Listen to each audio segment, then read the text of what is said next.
प्रवाह महावीरो महाबला ज्ञान गुण भक्ति संगमो श्री हनुमते नमो नमः। जय हनुमान संकट मोचन जय हनुमान। जय हनुमान संकट मोचन जय हनुमान। केसरी नंदन तिहु जगवंदन अंजनी सुत बलधारी। केसरी नंदन तिहु जगवंदन अंजनी सुत बलधारी। संकट मोचन नाम तुम्हारा संकट मोचन नाम तुम्हारा हर संकट पे भारी। जय हनुमान संकट मोचन जय हनुमान। जय हनुमान संकट मोचन जय हनुमान। संकट उसके निकट न आवे ले जो शरण तुम्हारी। संकट उसके निकट न आवे ले जो शरण तुम्हारी। संकट मोचन नाम तुम्हारा संकट मोचन नाम तुम्हारा हर संकट पे भारी। जय हनुमान संकट मोचन जय हनुमान। जय हनुमान संकट मोचन जय हनुमान। कायरों के घृणा और क्रोध का कोई अर्थ नहीं होता, और ये वानर कितने भी शक्तिशाली हो जाए रहेंगे तो वानर ही ना। यदि आपकी अनुमति हो तो मैं पर्वत की खोज में उत्तर दिशा में जाऊं। हम तो यही चाहते हैं। आप निश्चिंत रहें, प्रभु कोई ना कोई उपाय अवश्य बताएंगे। ठीक है पवन कुमार, मैं आपकी यही प्रतीक्षा करता हूँ। तुम दोनों भाइयों ने ये कार्य बड़ी सहजता के साथ किया है, जिसके लिए मैं तुम दोनों भाइयों को हृदय से धन्यवाद देता हूँ। धन्यवाद के पात्र तो पवन पुत्र हनुमान है प्रभु,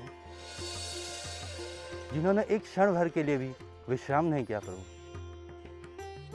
किंतु हनुमान है कहाँ पर? क्या वो उत्तर दिशा से अभी तक नहीं आए?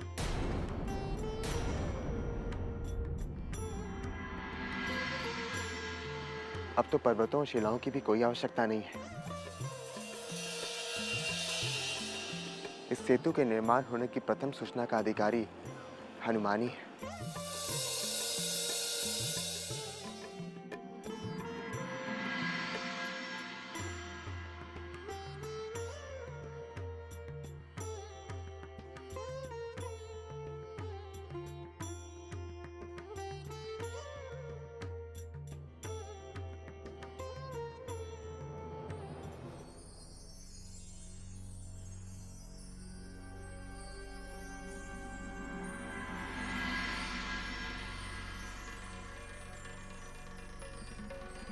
प्रणाम प्रभु। तुमने सुना हनुमान, सेतु के निर्माण का कार्य पूर्ण हो चुका है। अब हमें शीघ्र अतिशीघ्र लंका के लिए प्रस्थान करना चाहिए। प्रभु आपकी कृपा से तो असंभव भी संभव हो जाता है।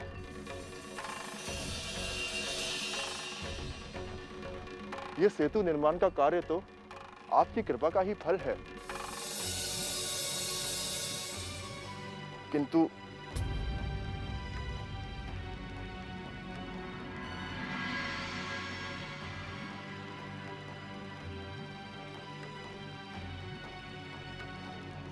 किंतु क्या हनुमान?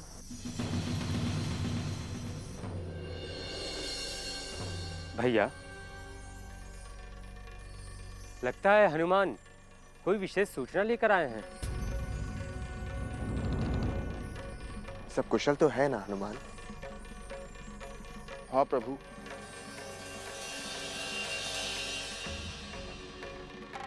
किंतु मैं एक बहुत बड़े धर्म संकट में फंस गया हूं।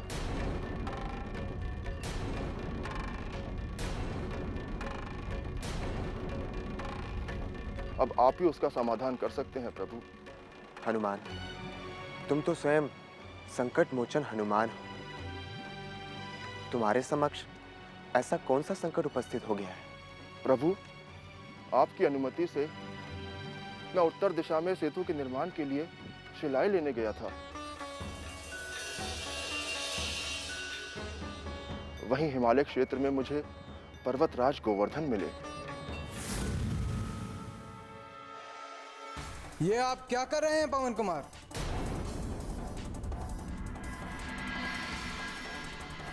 आप मुझे कहाँ ले जाना चाहते हैं?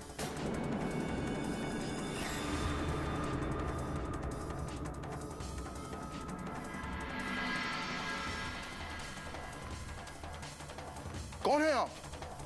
क्या आप? हाँ हनुमान, मैं पर्वतराज गोवर्धन हूँ। मेरा प्रणाम स्वीकार करें पर्वतराज गोवर्धन। आप मुझे साक्षात दर्शन दे। मैं आपसे कुछ वार्ता करना चाहता हूं।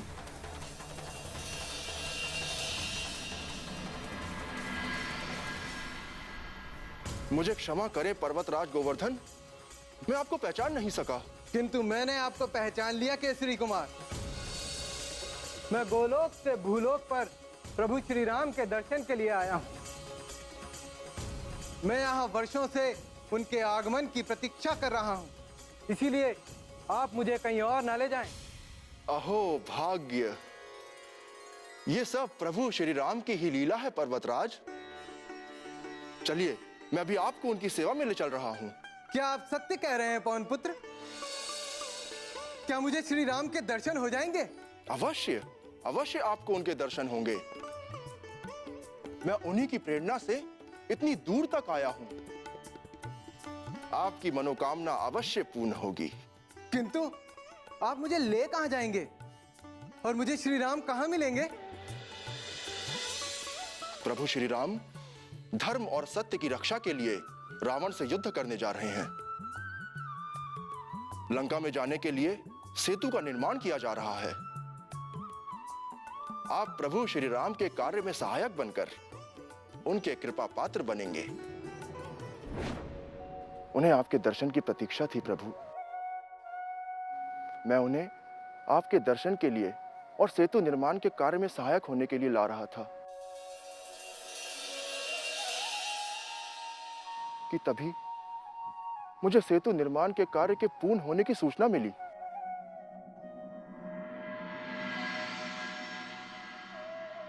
इस कारण मुझे उन्हें मध्य मार्ग में ही छोड़कर आना पड़ा। संकट मोचन जय हनुमान। इस सेतु के निर्माण के लिए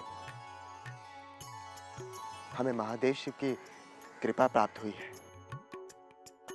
इसलिए लंका के प्रस्थान के पूर्व हमें महादेव शिव की आराधना करनी होगी। बिना उनकी आराधना के हम ये समुद्र पार नहीं कर सकते।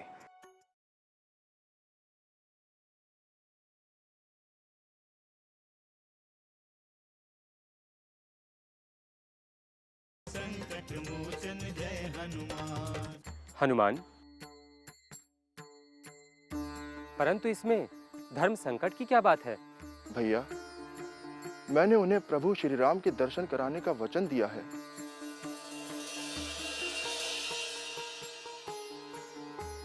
वे ब्रजभूमि में मेरी प्रतीक्षा कर रहे हैं। तुम्हारा वचन कभी व्यर्थ नहीं हो सकता है। तुम्हारे वचन का पालन अवश्य होगा।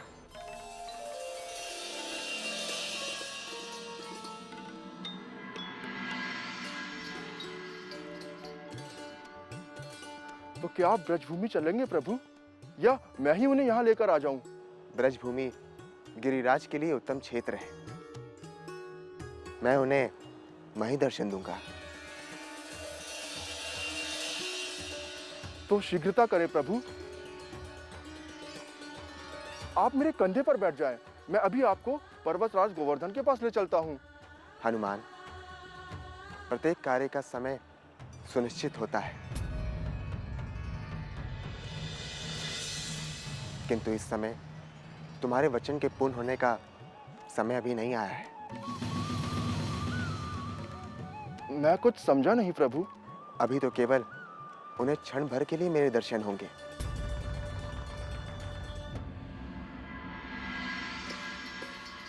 किंतु द्वापर में मैं वर्षों तक उनके साथ रहूंगा।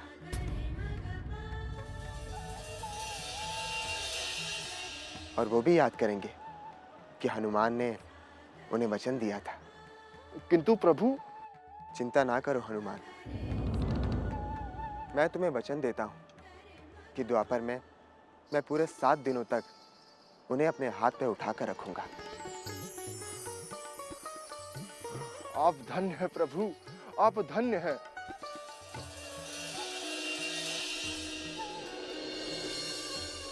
अब मैं समझ गया, आपने अभी से भविष्य की योजना का निर्माण कर लिया है।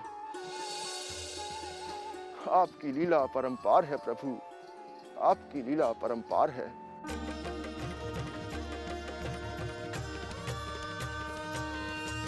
दिव्य तेजमयो देवाः महावीरो महाबला ज्ञान गुण भक्ति संगमो श्री हनुमते नमो नमः। जय हनुमान संकट मोचन जय हनुमान।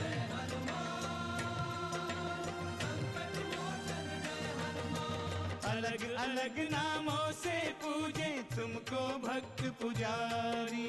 अलग अलग नामों से पूजे तुमको भक्त पुजारी। संकट मोचन नाम तुम्हारा, संकट मोचन नाम तुम्हारा, हर संकट पे भारी। जय हनुमान असुर निकंदन जय हनुमान। जय हनुमान संकट मोचन जय हनुमान। आप चिंता ना करें, प्रतीक्षा का फल अति मधुर होता है पर्वतराज। द्वापर में प्रभु श्री राम पुनः अवतार लेंगे और आपकी मनोकामना अवश्य पूरी करेंगे। उनकी कृपा से अब ब्रजभूमि में मानव जाति का आधार बनेंगे और आपके सहयोग से प्रभु इंद्रदेव के कोप से ब्रजवासियों की लोगों की रक्षा करेंगे। मेरा जीवन धन्य हुआ पवन कुमार, आपके माध्यम से मेरा जीवन सफल और सार्थक हुआ। आपकी जय हो, प्रभु श्री राम की जय हो।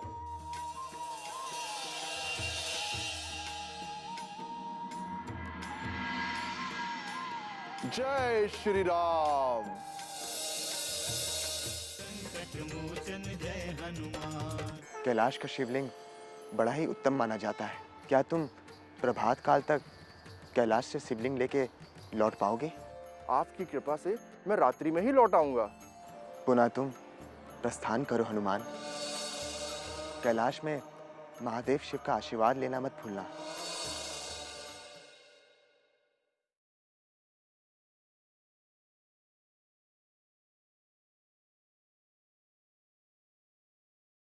संकट मोचन जय हनुमान।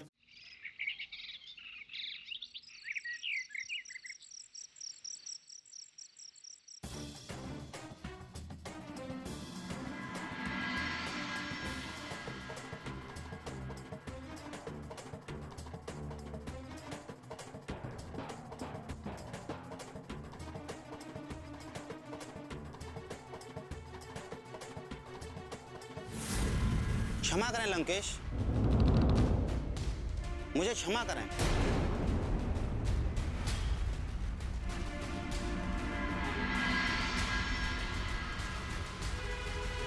कैसी क्षमा? कौन सी भूल, कौन सा अपराध किया है तुमने? जो कहना है स्पष्ट कहो। लंका संकट में है, घोर संकट में महाराज। धमेल, तुम्हारा कार्य लंका के संकट का निवारण करना नहीं है। मर्यादा का उल्लंघन दंड का कारण बन सकता है। सूचना ही कुछ ऐसी है महाराज, और मैं एक गुप्तचर होने के कारण वही सूचना देने आया हूं। कैसी सूचना? हनुमान ने राम के सम्मुख लंका के सारे रहस्य प्रकट कर दिए हैं और अब किष्किंधा की सारी सेना के साथ राम युद्ध के लिए आ रहे हैं। धूमेल, ये तुम्हारा भय है या आशंका? कहीं तुम स्वप्न तो नहीं देख रहे हो? स्वप्न नहीं, अपितु ये सच है। राम की सेना प्रस्थान कर चुकी है। लंका तक पहुंचने के लिए उस वनवासी राम को कई जन्म लेने होंगे। यदि एक बानर कूदता फांदता लंका तक पहुंच गया तो इसका अर्थ यह नहीं है कि कोई भी 100 योजन समुद्र पार करके लंका तक पहुंच जाएगा। किंतु सेना में सारे वानर ही हैं रक्षेंद्र।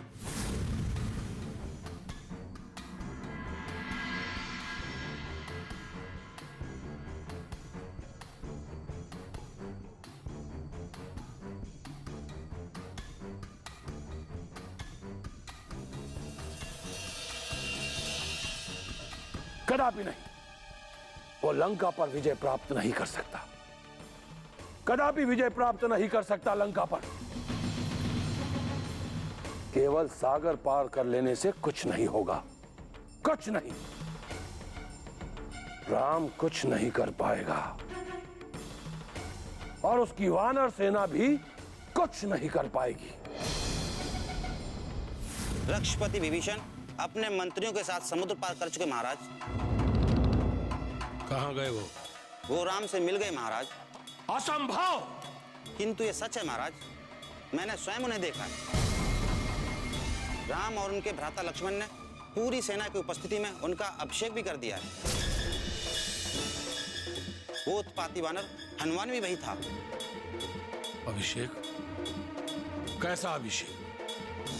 किस बात का अभिषेक? धमेल, निर्भय होकर कहो। राज्याभिषेक महाराज।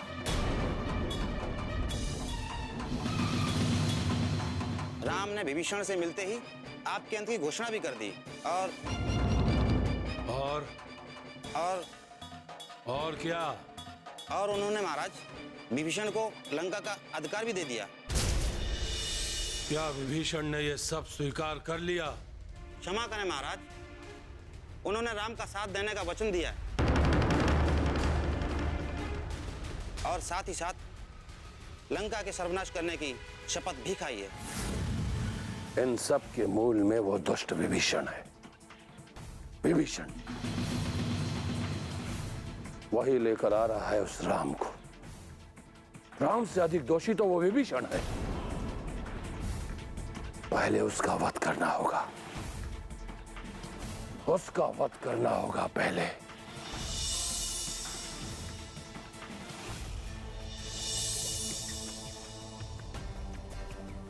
संकट मोचन जय हनुमान। कैलाश का शिवलिंग बड़ा ही उत्तम माना जाता है।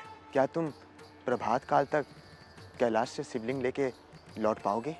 आपकी कृपा से मैं रात्रि में ही लौट आऊंगा। पुनः तुम प्रस्थान करो हनुमान। कैलाश में महादेव शिव का आशीर्वाद लेना मत भूलना।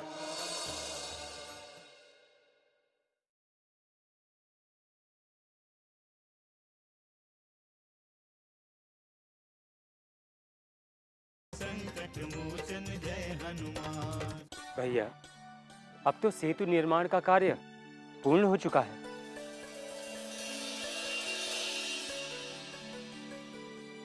अब विलंब किस बात की? हमें शीघ्र ही लंका की ओर प्रस्थान करना चाहिए। तुम सत्य कह रहे हो लक्ष्मण। शुभ कार्य में विलंब करना उचित नहीं है। किंतु क्या प्रभु? हनुमान, इस सेतु के निर्माण के लिए हमें महादेव शिव की कृपा प्राप्त हुई है। इसलिए लंका के प्रस्थान के पूर्व हमें महादेव शिव की आराधना करनी होगी।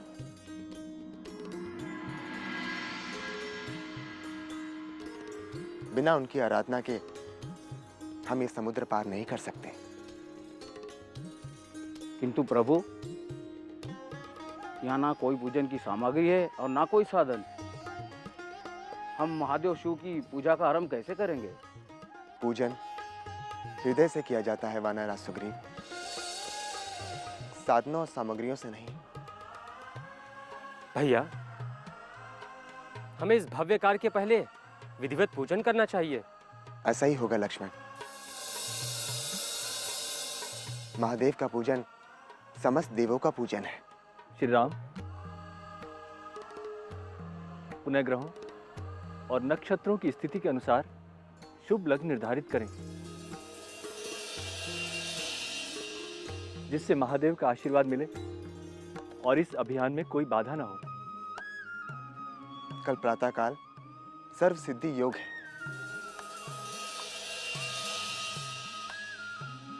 देवादिदेव महादेव के पूजन के लिए ये सबसे उत्तम मुहूर्त है। ठीक है प्रभु, इतने समय में हम पूजन की सामग्री की व्यवस्था भी कर लेंगे। हनुमान, पूजन की सामग्री की व्यवस्था तो हो जाएगी, किंतु किंतु क्या प्रभु? महादेव शिव के पूजन के लिए हमें शिवलिंग कैसे प्राप्त होगा?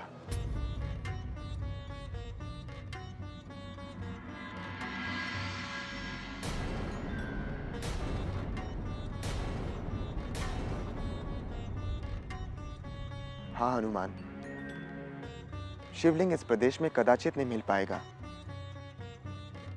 इसलिए हमें किसी प्रतीक का पूजन करना होगा। प्रतीक की कोई आवश्यकता नहीं है प्रभु। प्रातः काल में पूजन का मुहूर्त है। इतने समय में मैं शिवलिंग की व्यवस्था अवश्य कर लूंगा। आपको इसके लिए चिंता करने की कोई आवश्यकता नहीं है प्रभु। कैलाश का शिवलिंग बड़ा ही उत्तम माना जाता है। क्या तुम प्रभात काल तक कैलाश से शिवलिंग लेके लौट पाओगे? बस आपकी कृपा बनी रहे प्रभु। आपकी कृपा से मैं रात्रि में ही लौट आऊंगा। पुनः तुम प्रस्थान करो हनुमान। और हाँ, कैलाश में महादेव शिव का आशीर्वाद लेना मत भूलना, क्योंकि कैलाश का शिवलिंग उनके आशीर्वाद से ही प्राण प्रतिष्ठित होगा। ऐसा ही होगा प्रभु। अब आप मुझे आज्ञा और आशीर्वाद दें, जिससे मैं अति महत्वपूर्ण कार्य बिना विलंब किए पूर्ण कर सकूं।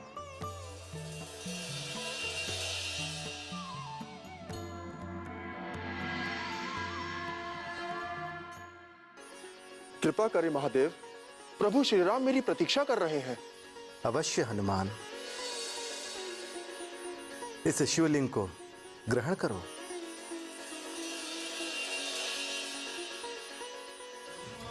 जय हनुमान, असुर निकंदन जय हनुमान। मनोजवं मारुततुल्य वेगं, जितेन्द्रियं बुद्धिमतां वरिष्ठं। वातात्मजं वानरयूथमुख्यं, श्रीरामदूतं शरणं प्रपद्ये।